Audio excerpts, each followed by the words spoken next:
Shalom. En lo que estamos estudiando en historia habíamos visto la vez pasada hasta más o menos la época de la destrucción del segundo templo, sin entrar en detalles a la destrucción, que eso más se estudia, ¿no es cierto?, cuando es Tisha B'Av.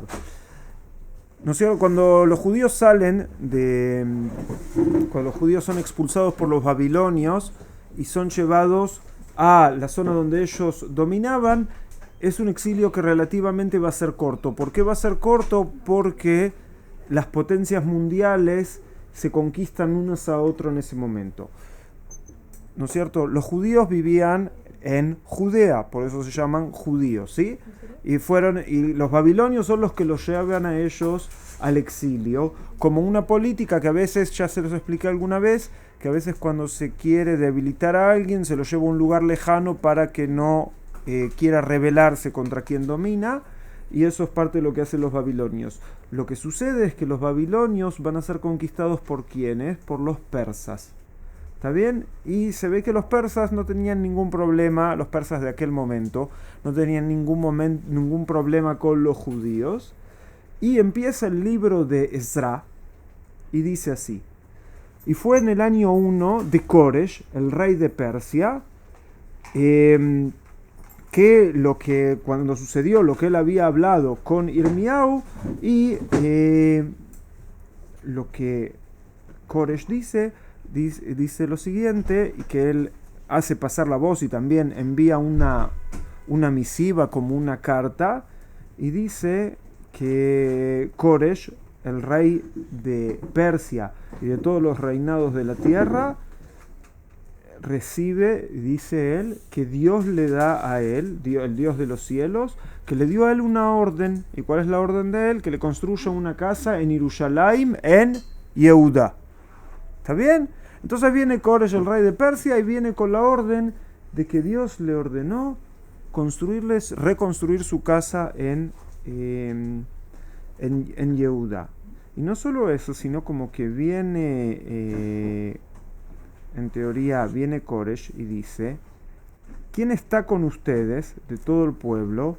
Y que Dios esté con él, y que vaya a Jerusalén, en la zona en la región de Yehuda, y que construya una casa para Dios, para Hashem, el Dios de Israel, y es el Dios el que está en Jerusalén. Entonces, ¿qué encontramos acá?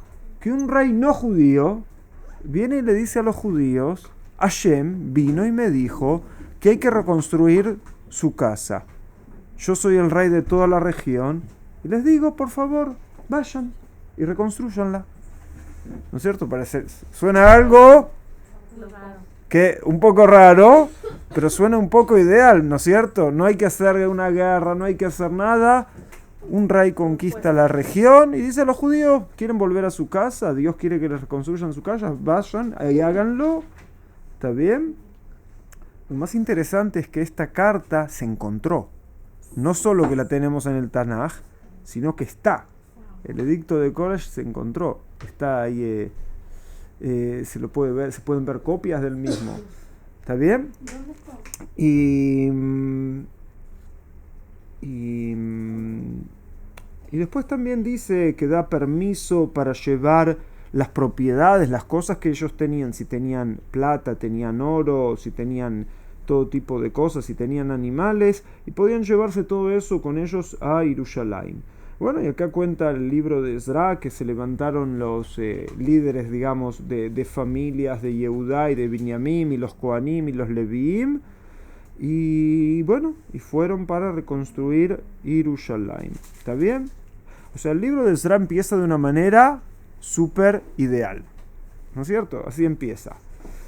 En el capítulo 3 del libro de Ezra, ahí leemos que en el año segundo, cuando fueron a la casa de Dios a Jerusalén, en el segundo mes, ahí empezó Zerubabel, que era uno de los líderes que vino con ellos, y también Yoshua ben Yotzadak, que era uno de los Kohanim, y todos los que vinieron a Jerusalén. Entonces ellos quieren empezar con la reconstrucción del santuario, de la Eijal Hashem, y ponen dice que ponen a los Kohanim melubashim. Vieron que los Kohanim tenían unas ropas especiales. Entonces, ¿qué es labush? Chicas, estén acá. Entonces los Kohanim tenían sus ropas especiales, entonces de repente los Kohanim están con sus ropas especiales, están con las hatzrotzrot, con las trompetas que también, y dice que los Levim están con los meltziltaim. Meltziltaim son los platillos, ¿no es cierto? En el Bet HaMikdash hacía música, los Levim cantaban. Entonces vemos como que empiezan a construir, no sé si estaba todo el Bet HaMikdash, pero una parte empezaron a reconstruir. Y dice que todo el pueblo hizo una truag dolá, sí, o sea que es el sonido que hacemos con el shofar, ¿no es cierto? Que también a veces se hacen eventos especiales. Y acá en el Pasuk Yud Bet viene un poco a arruinar la fiesta, ¿no es cierto? Hasta acá era todo color de rosas. En el capítulo 3, en el Pasuk Yud Bet, se empieza a arruinar la fiesta. Dice: Berrabim me a Kohanim be a Leviim, mi Reshea Avot be Eskenim, y muchos de los Kohanim y de los Leviim, y digamos de los cabezas de familia, que eran Eskenim, o sea que eran ancianos, Asher Ra'u et Abait Rishon be Yasdo, o sea, los que vieron cómo era el primer Bet HaMikdash cuando todavía funcionaba, porque de acuerdo a alguna de estas cuentas esto sucedió 50 años después, ¿está bien? Entonces, y cuando veían este Abait con sus ojos, cuando veían lo que ahora hicieron con sus propios ojos, ¿qué hacían? Bohim bekol gadol, o sea, lloraban en voz alta de lo que estaban viendo. Pero por otro lado, había otros que estaban con la truá de Simjá. Entonces, estos llorando y estos festejando. No sé si vieron la película Operación Entebbe del rescate de... Entonces, cuando vuelve el avión con todos los rescatados, toda la fiesta en el aeropuerto Ben Gurión, y había también, no sé si vieron, hay uno ahí tocando el shofar también, porque es una expresión judía de miles de años de expresar alegría. ¿Está bien? Lo del shofar. ¿Qué? No tiene nada que ver ahora con el tema, pueden verla. No, pero en otro momento. No hay problema. Operación Entebbe. Esta es la operación que envió Yitzhak Rabin como primer ministro, Shimon Peres como ministro de defensa, Yoni Netanyahu como comandante de la operación.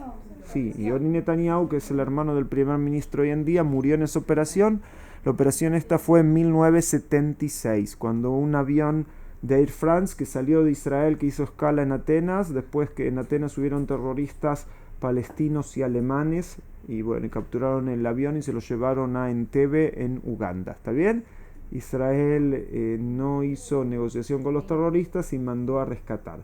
Bueno, entonces todo esto era porque cuando los rescataron y vinieron acá al aeropuerto, la película muestra cómo los recibieron tocando el shofar, entre otras cosas, que había ahí la fiesta. Entonces vemos que acá cuando sucede esto, unos lloran y los otros tocan el shofar de alegría.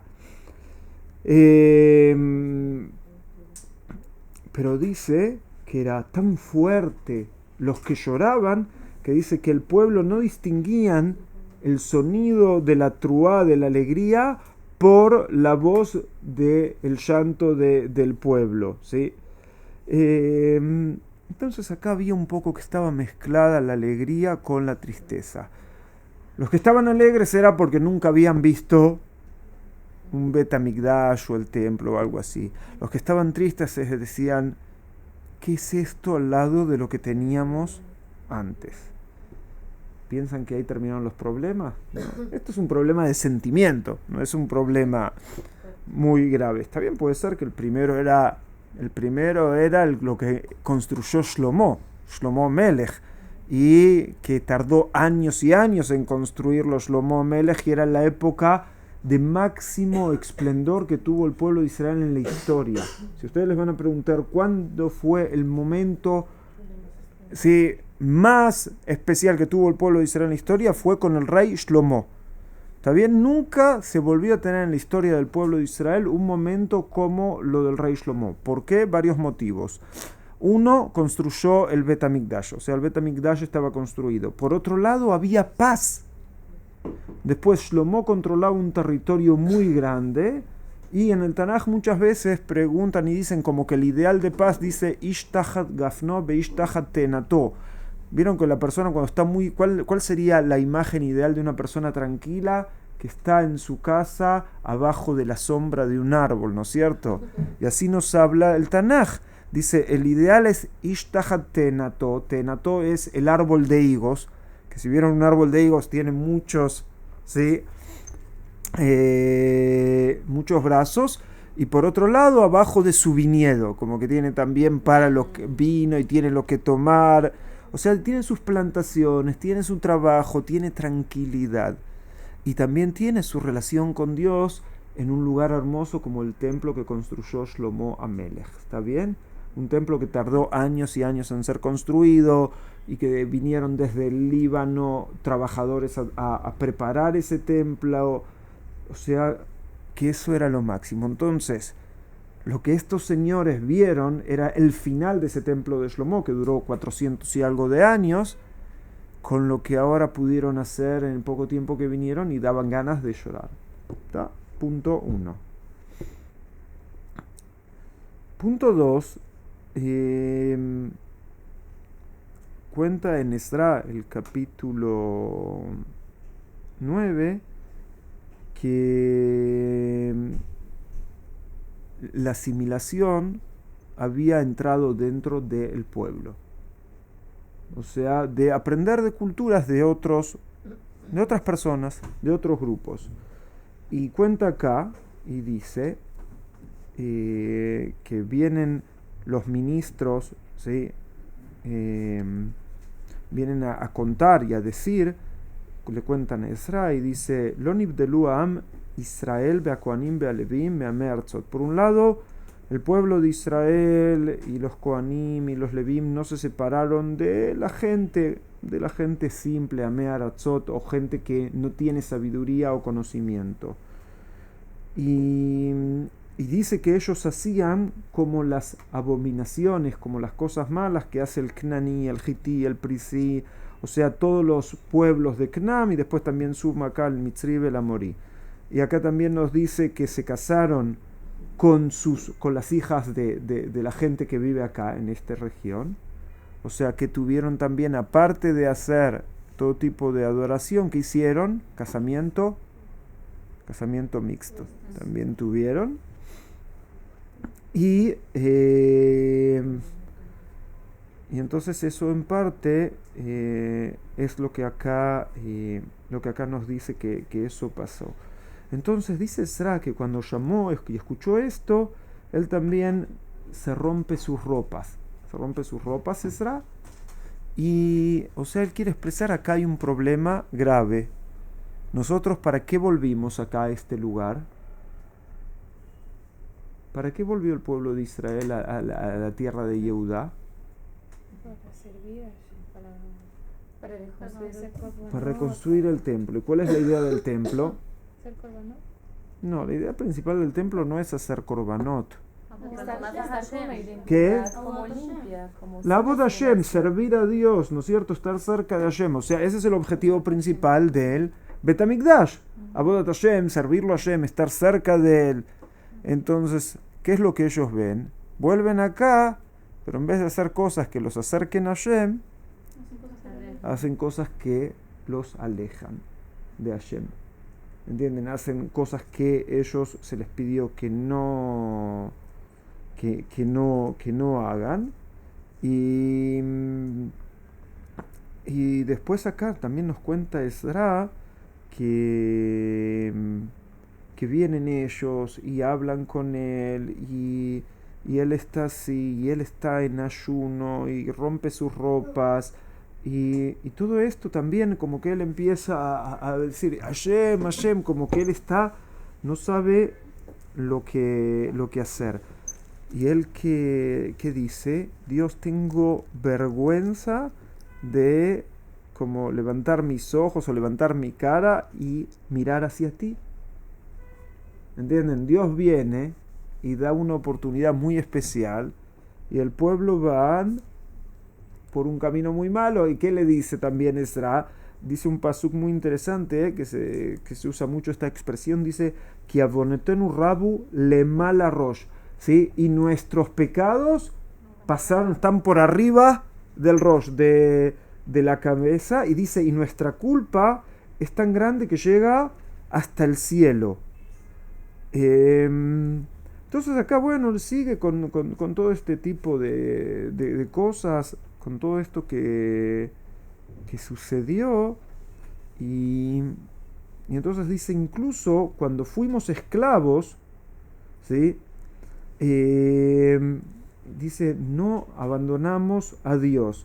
Entienden que acá sería como al revés, cuando fuimos esclavos no abandonamos a Dios y ahora que somos libres, ¿qué está pasando? Sí estamos abandonando a Dios. Y acá también Ezra dice algo muy importante que hay que tomar en cuenta, que cuando uno no tiene lo que decir, lo mejor es callarse. Y dice así, Beatá manomar Eloheinu acharezot ki asabnu mitzvoteja. Y ahora, ¿qué vamos a decir a nuestro Dios después de que abandonamos tus preceptos? Los cuales nos ordenaste a través de los Neviim, y que nos dijiste que la tierra que venimos a heredar, ¿sí? Entonces no tiene que ser una tierra que esté impura como las demás, y ahora está impura como las demás lugares.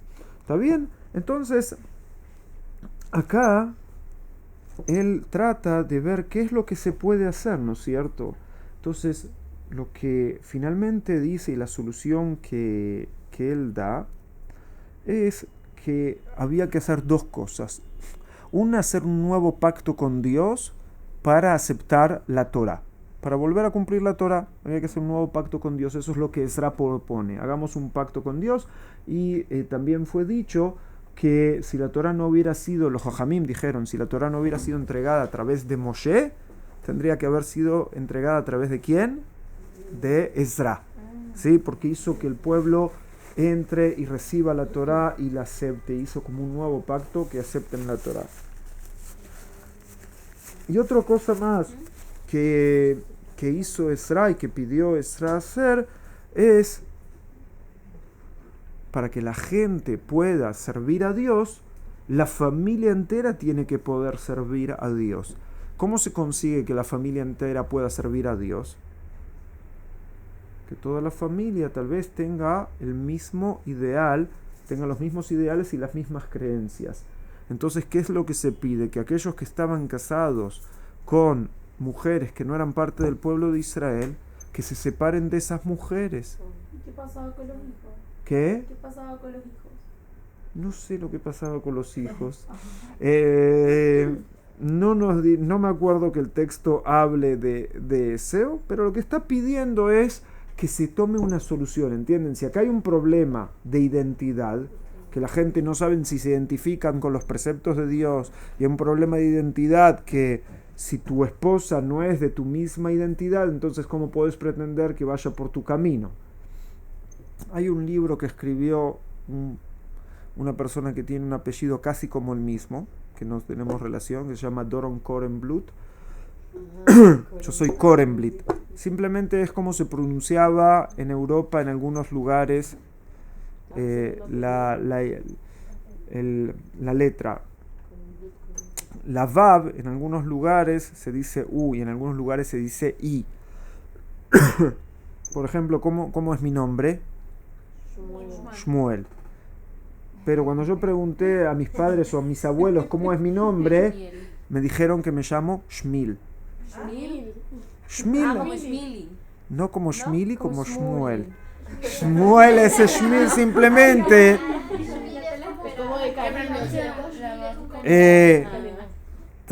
Si vas a escuchar canciones hasídicas, ¿sí?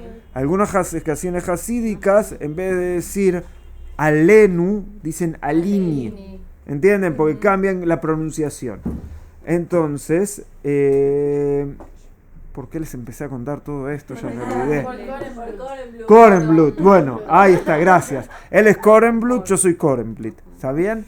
Entonces, Doron Korenblut escribe un libro que dice ¿Por qué casarse entre judíos? Lo más interesante del libro es que trae como demostración de lo que quiere decir casamientos entre personas de distintas religiones y no trae a judíos como ejemplo. Trae de otras religiones.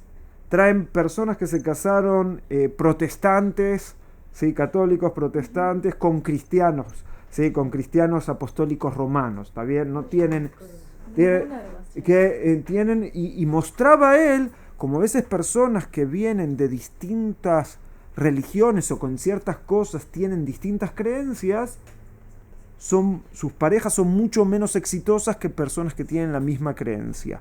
¿Por qué? Porque hay diferencias de cosas a las que se quieren llegar, hay diferencias de creencias y diferencias de distintas cosas, ¿está bien? Así es una de las demostraciones que trae Doron Korenblut para mostrar que si querés tener un casamiento exitoso, buscate a alguien que tenga tus creencias, ¿está bien? No solo eso, sino que en lo de Ezra y Nehemia, si ustedes quieren volver a Dios, tienen que buscarse gente que también tienen las creencias de ustedes. Pero, Sí. como no es una contradicción, porque estaban festejando, o sea, estaban felices porque la identidad judía estaba, pero al mismo tiempo estaban mezclados. Sí, pero siempre las realidades son complejas. Algunos estaban felices, pero no quiere decir, podrían estar felices que se reconstruyó el templo, y a veces hay gente que no tiene problemas con nada, que donde hay fiesta festejan. ¿Entienden? Hay fiesta en la sinagoga, van a la sinagoga, hay fiesta en la iglesia, van a la iglesia. No, en serio, no es un chiste, hay gente que festejan donde sea. Que hay fiesta y participan, no es una contradicción. O había gente a veces también que podían, hay gente que también sucede esto hoy en día. Hay gente que va a la sinagoga y tienen en ciertas cosas un comportamiento que va totalmente en contra de lo que la Torá, que se lee en la misma sinagoga, expresa. ¿Cuánta gente va a la sinagoga y come carne de cerdo cuando la Torá dice en forma explícita que no hay cómo interpretarlo de otra manera, que no se puede consumir cerdo? Y que hay gente que va todas las semanas, va el Kabbalat Shabbat a la sinagoga y puede ser que en su casa o fuera de su casa come carne de cerdo. ¿Eso es una contradicción? Seguro que es una contradicción. ¿Qué es mejor? ¿Que no vaya a la sinagoga? No, que siga yendo a la sinagoga, pero que adapte su comportamiento al contenido, a lo que se estudia en la sinagoga o lo que se dice. ¿Está bien? Entonces, bueno, acá tenemos por primera vez en forma explícita el Tanaj nos habla del problema de la asimilación y casamientos mixtos. No es que antes nunca hubo que una persona del pueblo de Israel se casó con una mujer no judía, sí, lo trae varias veces, pero acá lo trae como un verdadero problema, que eso causa un problema de identidad y de comportamiento. ¿Entienden? Y eso es digamos, lo bonito que tiene acá el libro de Ezra y Nehemia, que nos muestra que no es un problema de racismo o de no querer personas que son distintas que nosotros, sino es una cuestión de identidad. Si queremos una identidad judía y un comportamiento judío, tenemos que buscar personas que tengan esa identidad y que tengan ese comportamiento. Hasta acá por hoy.